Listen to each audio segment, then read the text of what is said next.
미국 테네시주 곳곳에서 긴급 뉴스가 흘러나옵니다.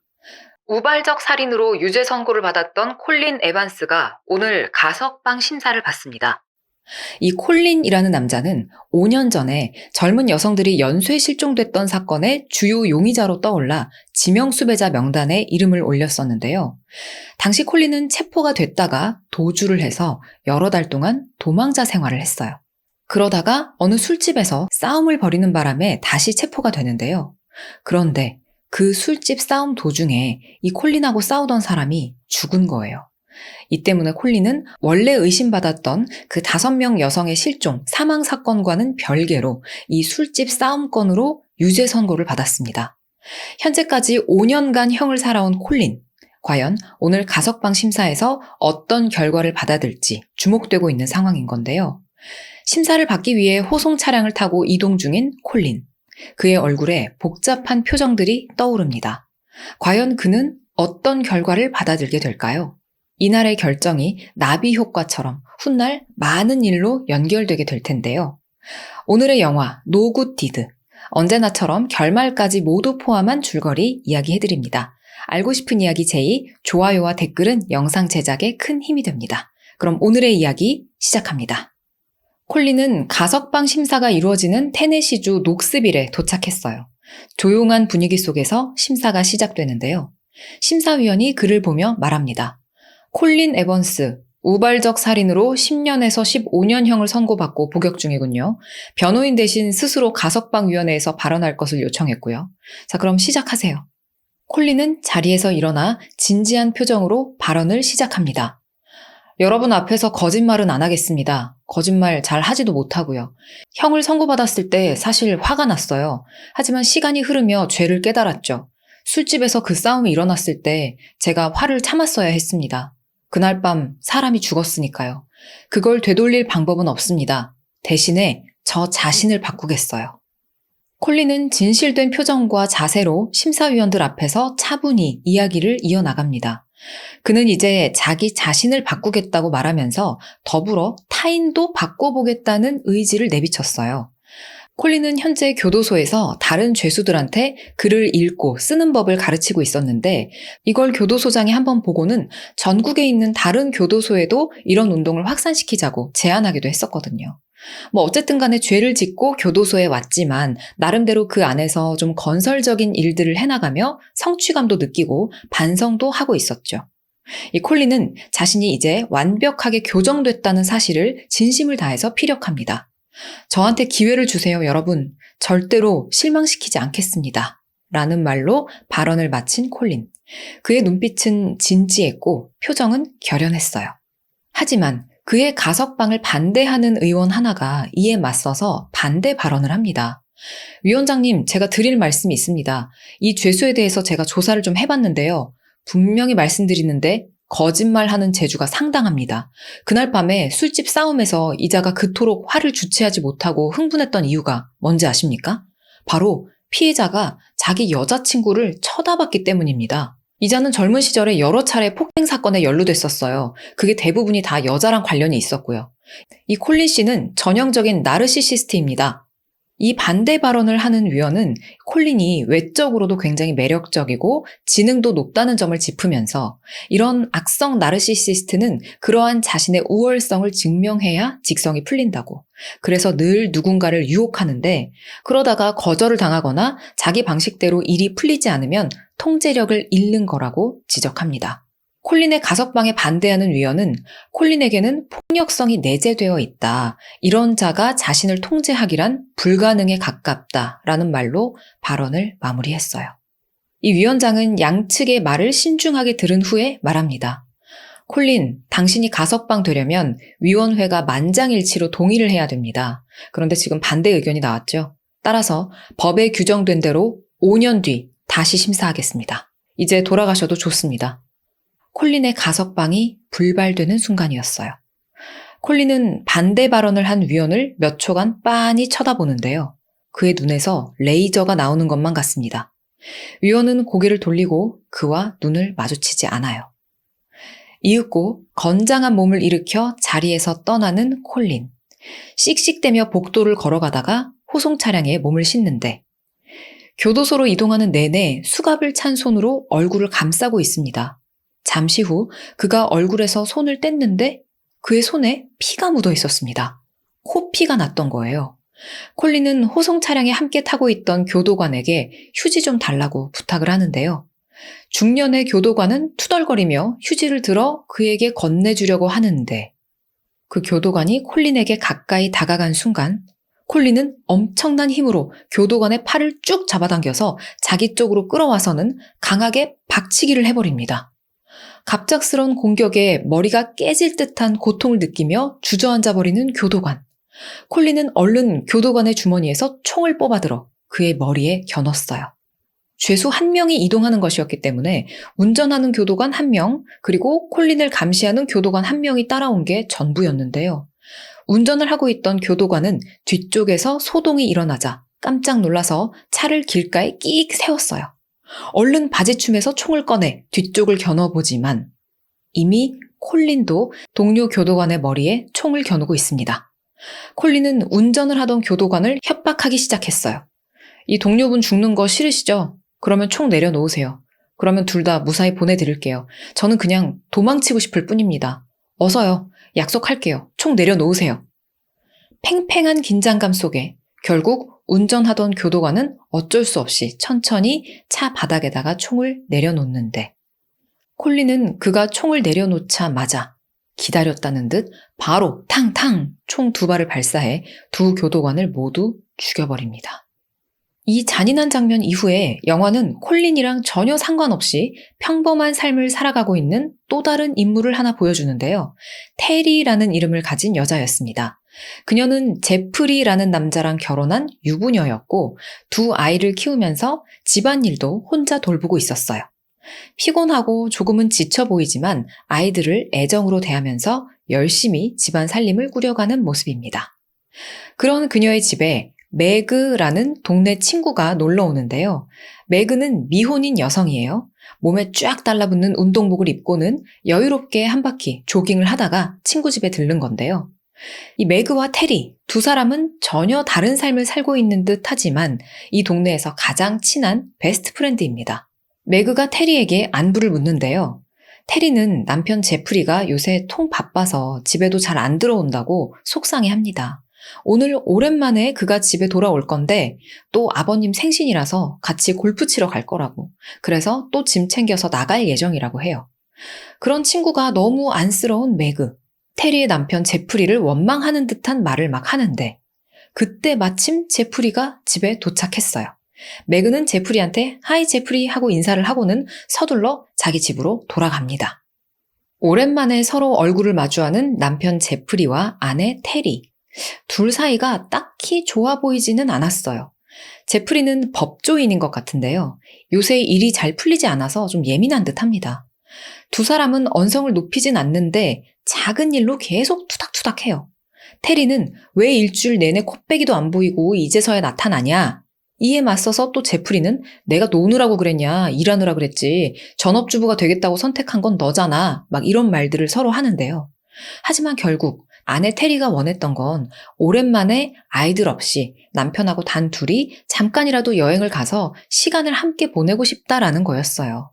제프리는 무미건조하게 알았어 라고 대답하며 짐을 싸러 다시 자기 방으로 들어가 버립니다.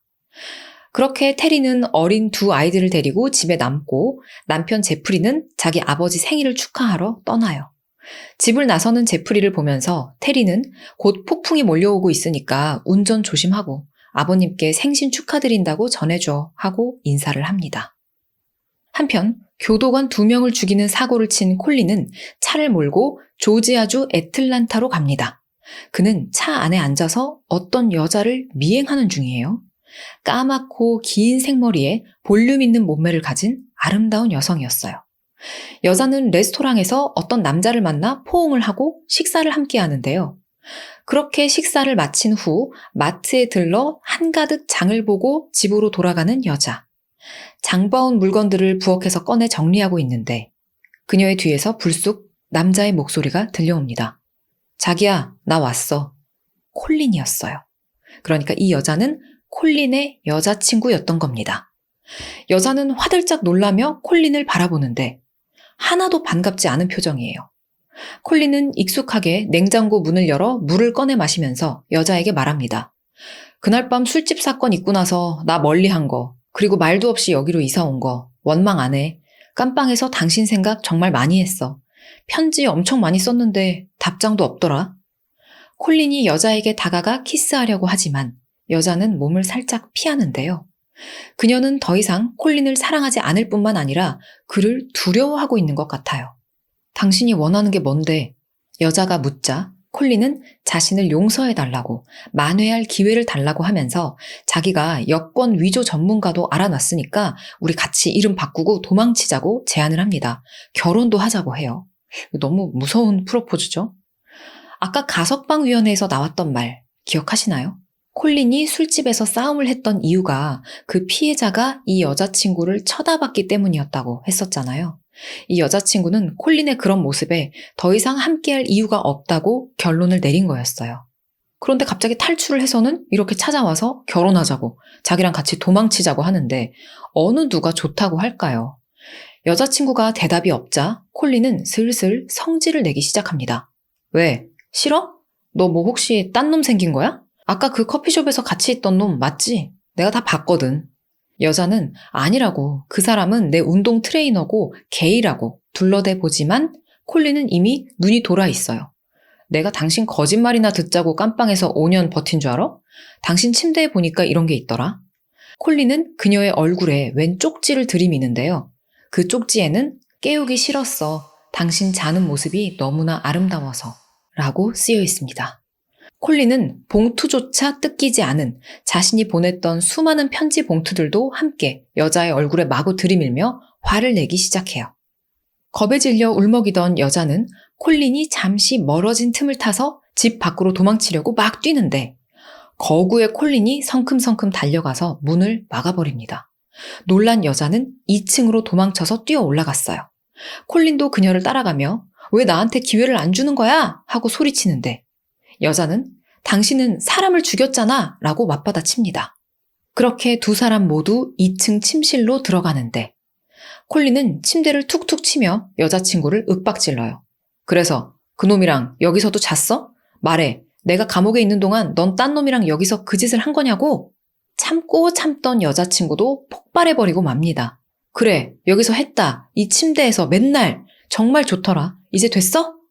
여자친구의 충격적인 발언에 콜린은 결국 잠시 슬픈 척, 풀이 죽은 척, 미안하다고 사과하면서 그녀를 품에 안습니다. 그러다가 옆에 있던 커다란 집기를 들어서 여자친구의 머리를 빡 내리쳐버렸어요. 그리고는 목을 졸라 그녀를 죽여버립니다. 밖에서는 폭풍이 몰려오기 시작했어요. 싸늘하게 식은 여자친구의 시신을 침실 바닥에 던져두고 그는 차를 몰아 빗속을 뚫고 어딘가로 갑니다. 숲을 따라 나 있는 긴 도로 위에서 한참 동안 운전을 하던 콜린. 그의 차는 갑자기 빗길에 미끄러져 숲속으로 돌진하는데요. 쾅! 차가 도로를 벗어나 나무를 받고 멈춰 섭니다. 비가 억수같이 내리는데 차 사고까지 나버렸어요. 이제 콜린은 어떻게 할까요? 그는 차에서 빠져나와 비를 맞으며 어딘가로 걷기 시작합니다. 좀 걸어가니까 어떤 동네가 나타나는데요. 그는 주변을 두리번거리다가 어느 집의 벨을 누릅니다. 자, 이제 그 집에서 누가 나올지 예상이 되시죠? 영화에 등장했었던 인물들이 서로 만나야 되잖아요. 네, 바로 그 집은 테리의 집이었습니다. 남편 제프리가 떠난 후 아이들을 돌보고 있었던 테리는 벨소리를 듣고는 깜짝 놀라 문을 열고 바깥을 내다보는데 웬 건장하고 매력적인 한 남자가 서 있었어요. 콜린이겠죠? 그는 테리에게 사정을 설명합니다. 안녕하세요. 실례합니다. 요 앞에 숲길에서 운전하다가 교통사고가 났는데요. 동네에 불 켜진 집이 여기뿐이어서요. 제 차가 미끄러져서 부서졌는데 혹시 전화 좀 쓸 수 있을까요? 제가 집에 들어가지 않아도 됩니다. 그냥 전화기만 좀 빌려주세요. 테리는 처음에 집 앞에 웬 남자가 서 있어서 조금은 놀라고 좀 무서웠지만 이내 차분하게 상황 설명을 듣고는 경계를 풀고 선뜻 그를 도와줍니다. 그의 이마에 난 상처를 보고 괜찮으시냐고 말을 건네면서 전화기를 가져다 주는데 콜린은 어딘가로 전화를 겁니다. 아마 견인 트럭을 부르는 것 같았어요. 업체하고 통화를 하다가 잠시만요 하더니 테리한테 이렇게 말을 해요. 저기 혹시 제 차가 있는 숲까지만 좀 태워다 주실 분이 안 계실까요? 테리는 그 말을 듣고 무심코 저희 남편은 오늘 집에 없어요 하고 대답을 하는데 그래 놓고는 낯선 남자한테 괜히 남편 없단 말을 했다 싶은지 근데 곧 돌아와요 라고 얼른 덧붙입니다. 결국 테리는 고민을 하다가 그럼 그냥 그 견인업체 차량을 저희 집으로 부르시고 업체 사람이 도착할 때까지만 저희 집에서 비를 피하면서 기다리시라고 하며 호의를 베풀어요. 콜린은 민폐 끼치고 싶지 않은데요 하면서 거절을 하다가 결국 테리의 호의를 받아들이기로 합니다. 이렇게 콜린이 테리의 집 안으로 들어가게 되고 두 사람은 인사를 나누면서 통성명을 합니다. 테리는 콜린의 이마에 난 상처에 약을 발라주고 비를 맞고 걸어오느라 홀딱 젖은 그에게 남편의 티셔츠도 꺼내다 주는데요. 이 두 사람 사이에 괜히 묘한 기류가 흐릅니다. 테리는 남편 손을 잡아본 지가 언젠지도 까마득해요. 그런 상황에서 건장하고 매력적인 남자가 자기 앞에서 티셔츠를 훌렁훌렁 벗고 옷을 갈아입으니까 괜히 한번 그냥 이렇게 쓱 쳐다보게 되는데요. 그렇다고 이제 막 대놓고 뭔가 성적인 그런 텐션이 흐르는 건 아니지만 아주 미묘한 그런 설렘을 조금 느낍니다. 테리가 빌려준 티셔츠를 갈아입으며 콜린이 물어요. 남편분이 뉴욕대를 졸업하셨나 봐요. 왜냐하면 그 티셔츠에 뉴욕대라고 쓰여 있었거든요. 테리는 네, 저도 거기 졸업했어요. 우리 둘 다 법대를 나왔거든요. 하고 대답합니다. 알고 보니까 테리는 한때 강력부 검사로 일을 했었어요. 그러다가 지금은 아이들을 돌보기 위해서 전업주부가 됐던 거죠. 콜린은 테리에게 남편분 사랑하세요? 결혼 생활 행복하세요? 이런 질문들을 하고 테리는 행복하긴 한데 잃게 된 것도 많다. 예전의 나의 모습이 그립다. 남편이 더 이상 나를 예전처럼 봐주질 않는다. 이런 푸념을 합니다. 두 사람은 이런저런 대화를 나누면서 서로 경계심을 허물게 되는데요. 이러는 와중에 콜린은 테리의 머리에 붙은 먼지를 이렇게 다정하게 떼어주기도 하고 남편분이 눈이 먼 거예요. 당신은 지금도 아름다우신걸요? 이런 말을 해주기도 합니다. 테리는 괜히 거울을 보면서 머리도 한번 매만지고 옷 매무새도 가다듬으면서 약간 설레려고 하는 마음을 이렇게 꾹꾹 누르려고 노력을 해요. 이때 테린의 집 마당에서 삐삐삐삐 하는 커다란 소리가 울려 퍼집니다. 두 사람 다 깜짝 놀랐는데요. 테리의 자동차 비상경보장치가 말썽을 일으킨 거였어요. 두 사람은 후다닥 뛰어나가서 차에 타고 경보장치를 끄기 위해서 막 이런저런 시도를 합니다.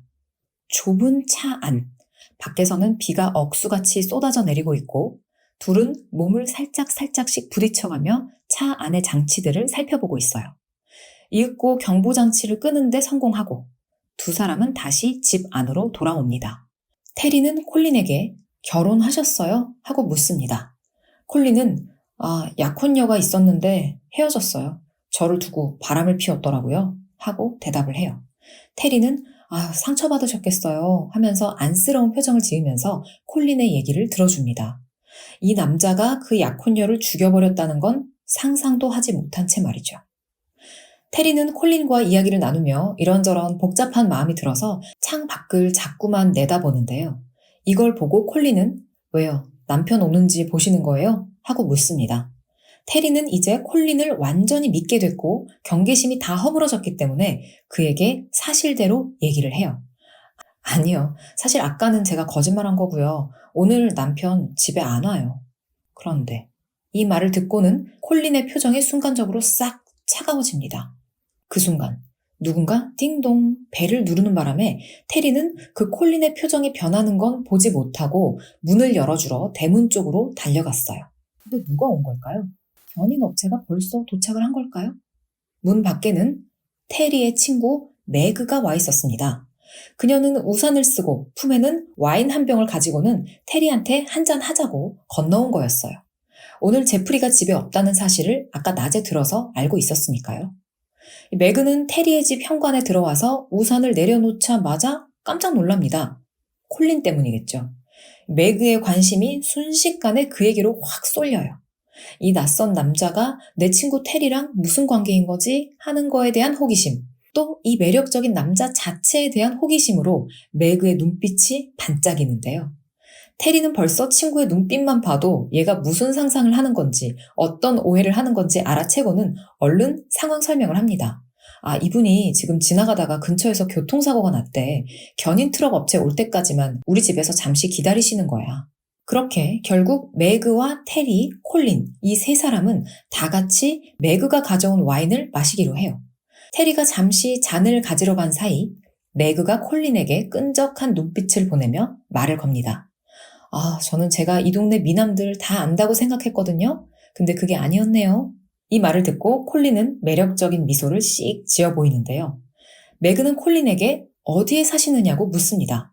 콜린이 저 리버로드요 라고 대답하는데 이 말을 듣자마자 매그는 얼굴에 화색을 띠며 반가워합니다. 어머, 제가 부동산 중개업자거든요. 근데 얼마 전에 그 동네 집을 한 채 팔았어요. 저 그 지역 사람들 다 알아요. 주소가 뭐예요? 정확히 어디 사시는 건데요? 매그가 구체적으로 질문을 하기 시작하자 콜린은 당황합니다. 괜히 그냥 장난스럽게 웃으면서 왜요? 주소 알려드리면 저 스토킹 하시게요? 하며 농담으로 둘러대는데요. 그 말에 매그도 하하하 웃지만 이내 또 한 번 묻습니다. 아니 진짜로요. 그래서 어느 집에 사시는 건데요? 콜린이 잠시 머뭇거리면서 눈알을 굴리며 시간을 끄는데 그 순간 테리가 있던 부엌 쪽에서 뭔가 팡 하고 터지는 소리, 동시에 쨍그랑 하고 뭔가 깨지는 소리들이 뒤엉켜 들려왔어요. 콜린과 매그 두 사람은 얼른 부엌으로 함께 달려가 보는데요. 폭풍 때문에 부엌 바깥쪽에 있던 나뭇가지가 부러지면서 주방 쪽 창문으로 날아들었고 그 바람에 유리창이 깨진 거였습니다. 콜린이 얼른 가서 수습을 해주는데요. 그 모습을 가만히 바라보고 있던 매그는 어머나 손재주도 좋으시네요 하면서 감탄합니다. 아까 테리도 콜린을 보고 조금 설렜었잖아요. 이번에는 매그도 그한테 반해버린 듯해요. 확실히 이 콜린에게는 여자들을 홀리는 어떤 매력이 있었습니다. 주방에 깨진 유리창을 수습해놓고 거실로 다시 옮겨와 와인을 마시기 시작하는 세 사람. 매그는 이제 막 대놓고 콜린한테 조금 더 과감한 이야기들을 하기 시작합니다. 사랑을 나누는 행위는 말이죠. 마치 운동과 같아서 매일 하되 같은 기구를 2번 연달아 사용하면 안 돼요. 이 말이 뭔 말일까요? 사랑을 나누는 행위는 맨날 하는데 그 사랑을 나누는 대상이 되는 사람, 즉 그 파트너를 계속 바꿔야 한다는 그런 의미 같죠. 뭐 이런저런 쓸데없는 얘기, 흥미로운 얘기, 사는 얘기들을 하다가 매그가 또 콜린의 주소 얘기를 꺼냅니다. 아니 내가 아까 콜린한테 어디 사시냐고 주소 물어봤는데 자꾸 말을 안 해주시네? 콜린이 또다시 당황한 표정을 짓자 테리가 얼른 눈치를 채고 자기 친구 매그를 말려요. 야, 콜녀랑 얼마 전에 헤어지셨대. 불편하게 하지 말고 꼬치꼬치 캐묻지 말어. 이렇게 주소 문제는 일단락이 됩니다. 그리고 이때 2층에서 자고 있던 테리의 둘째 아이가 잠에서 깨 울기 시작했어요. 테리는 2층으로 잠시 올라갑니다. 또다시 단둘이 남게 된 매그와 콜린. 이 콜린은 매그에게 저 담배를 좀 피우고 싶은데 이 집에 비 안 맞으면서 담배 피울 수 있는 곳이 있나요? 하고 묻습니다. 매그는 저기 복도 끝에 창고가 있다고 거기로 가시면 된다고 알려주는데요. 콜린이 묘한 표정을 지으면서 약간 너도 같이 가자라는 듯한 신호를 보내요. 이렇게 두 사람은 창고로 함께 갑니다. 담배 한 대를 나눠 피우며 매그가 콜린에게 물어요. 솔직히 말해봐요. 당신 사고 나서 온 거 맞아요? 내 친구 테리하고는 무슨 사이예요? 둘이 그렇고 그런 사이인 건가요? 콜린이 여기에 대해서 뭐라고 대답을 했을까요? 그는 이렇게 말합니다. 테리 남편 제프리 씨가 오늘 집에 안 오시잖아요. 저 그거 알고 일부러 여기로 온 거예요. 매그는 깜짝 놀라는 표정을 지으며 아니 어떻게 쟤는 나한테까지 이걸 속일 수가 있지? 하고 중얼거리는데요. 근데 콜린은 왜 이런 거짓말을 하는 걸까요? 왜 자기가 마치 테리하고 그렇고 그런 사이인 것처럼 연기를 하는 걸까요? 그런데 이 콜린의 말을 듣고 깜짝 놀라는 척을 하던 매그는 이내 표정을 싹 바꾸고는 콜린을 똑바로 쳐다보며 말해요. 저기요, 당신 거짓말 진짜 잘하시네요. 나는 테리에 대해서 모르는 게 없어요. 지금 무슨 헛소리를 하시는 거예요? 이 테리와 매그는 오랜 단짝이었기 때문에 이 두 사람 사이엔 비밀이 없었어요. 테리가 남편 몰래 만약에 누군가를 만나고 있었다면 반드시 매그에게도 말을 했을 거였어요. 매그는 콜린이 이제 아주 수상하게 느껴지기 시작합니다. 당신 뭔가 수상해. 주소도 악착같이 말 안 해주는 게 아주 이상하다고. 두고 봐. 내가 당신에 대해서 샅샅이 파헤칠 테니까. 테리! 테리! 매그는 콜린한테 이렇게 쏘아붙인 후에 테리의 이름을 부르면서 창고에서 나가려고 하는데 그 순간 퍽! 콜린이 창고에 있었던 커다란 삽 같은 도구를 들어서 매그의 머리를 내리쳤어요. 그대로 창고 바닥에 풀썩 쓰러지는 매그. 테리는 소란스럽게 내리고 있는 빗소리 때문에 창고에서 어떤 일이 일어났는지 아무것도 모른 채 우는 아이를 안고 얼러서 재우고 있습니다. 얼마 후 드디어 아이를 재우고 1층으로 내려온 테리. 콜린만 혼자 덩그러니 남아있죠? 테리가 콜린에게 묻습니다. 매그는 어디 갔어요? 콜린은 태연하게 집에 가셨어요? 하고 대답하는데요. 테리는 뭔가 이상하다고 생각합니다. 매그가 술 마시다 말고 자기한테 말도 없이 갑자기 집에 가버렸다는 게 말이 안 되기도 하고 바깥에 이렇게 비가 많이 오는데 그녀가 들고 왔었던 우산도 현관에 그대로 있었거든요. 뭔가 이상한 생각이 들어 매그에게 전화를 해보려고 전화기를 들었지만 먹통입니다. 폭풍 때문인가 싶었는데 순간 잘려진 전화선이 눈에 들어왔어요. 콜린이 그래놓은 것 같죠? 이때부터 테리는 뭔가가 잘못됐음을 눈치채기 시작합니다. 테리는 당황한 채 콜린이 있는 거실로 나와보는데 이번엔 콜린도 어디론가 사라졌어요. 어디로 간 걸까요? 잠시 뒤 2층 아이 방에서 무슨 소리가 들려옵니다. 설마. 테리는 불안한 마음으로 한달음에 달려 2층으로 가는데 콜린이 테리의 첫째 딸 방에서 아이랑 놀아주고 있었어요. 테리는 문을 벌컥 열고 굳은 표정으로 나오시라고 얘기를 합니다. 콜린은 짓궂은 미소를 지으며 능글맞게 아휴, 뭘 그렇게 놀라고 그래요. 애들은 본능적으로 딱 알아요. 누가 나쁜 사람이고 좋은 사람인지. 이렇게 얘기를 하면서 천천히 방에서 나오는데요. 그가 방에서 나오고 아이 방 문을 닫자마자 테리는 복도에 비치돼 있던 소화기를 들어서 콜린의 얼굴에다 대고 쫙 뿌려버립니다. 콜린이 깜짝 놀라 버둥대는 사이 이번엔 소화기를 들어서 그의 머리를 빵 내리쳐버렸어요. 계단으로 굴러 떨어지는 콜린. 테리는 얼른 아이들을 데리고 도망칠 생각으로 둘째 아이 방으로 가서 자고 있는 아이를 번쩍 들어 올리는데 어느새 콜린이 그녀 뒤에 와서 서 있었습니다. 이제 콜린은 그녀에게 총을 겨누며 다시는 그런 멍청한 짓은 하지 말라고 무서운 얼굴로 경고를 해요. 이렇게 테리의 집 안에서 콜린의 인질극이 시작됩니다. 아무리 건장한 남성이고 총까지 들고 있다지만 테리도 강력부 검사 출신이고요. 아이들을 보호하고자 하는 강인한 엄마의 모습도 있었어요. 그녀는 틈이 날 때마다 계속 콜린을 공격하고 도망치고 다시 공격받고를 반복합니다. 그러다가 결국 휴대폰으로 911에 신고를 하는데 성공했어요. 이제 경찰이 도착할 때까지만 버티면 됩니다. 하지만 콜린은 그녀가 신고를 했다는 사실을 알아채고는 아이들까지 데려오라고 해서 모두 차에 태워 이 집을 떠나버려요. 경찰은 이들이 떠난 직후에 도착을 하고 콜린은 이 모두를 데리고 어디론가 갑니다. 차고를 통해 집을 빠져나오는 과정에서 테리는 친구 매그가 죽어있는 것까지 목격합니다. 완전히 패닉에 빠진 채 일단은 콜린이 시키는 대로 차를 몰아서 어딘가로 가는데 중간에 경찰차를 만나 콜린의 눈을 피해서 비상깜빡이로 구조 요청을 하지만 콜린이 그 경찰까지 총으로 쏴서 죽여버렸어요. 이놈이 더 흥분하면 아이들까지 다칠 수 있었기 때문에 테리는 어쩔 수 없이 콜린이 원하는 대로 움직여줄 수밖에 없었어요. 테리는 운전을 하면서 눈물을 펑펑 쏟으며 콜린에게 묻습니다. 대체 왜 이런 짓을 하는 거야? 콜린은 두고 보면 알아 하고 짧게 대답해요. 과연 그의 목적이 무엇일까요? 이윽고 이들이 탄 차는 어느 집에 도착을 하는데 익숙한 곳입니다. 어디였을까요? 바로 콜린의 여자친구 집이었어요. 경찰을 피해서 일단 이곳으로 도주를 한 겁니다. 콜린은 2층으로 올라가 아이들을 따로 방에다 재우게 하고는 테리만 데리고 침실로 왔어요. 테리는 또 한 번 기절할 듯이 놀랍니다. 죽은 콜린의 여자친구 시신을 본 거죠. 테리는 죽은 여자가 아까 콜린이 말했던 그 바람피운 약혼녀구나 하는 걸 알게 됐어요. 이때 바깥에 세워뒀던 테리의 차에서 또다시 삐삐삐삐 하는 경보음이 울립니다. 오늘 차가 말썽이죠. 하지만 지금 테리에게는 이게 절호의 기회입니다. 콜린은 테리의 팔을 꽁꽁 묶어서 결박을 해둔 채 경보음을 끌어 밖으로 나가는데요. 테리는 막 바닥을 기고 난리를 쳐서 스스로 결박을 풀어냅니다. 그런데 이때 어디선가 휴대폰 벨소리가 들려요. 침대 아래에 있었던 죽은 알렉시스의 휴대폰이었습니다.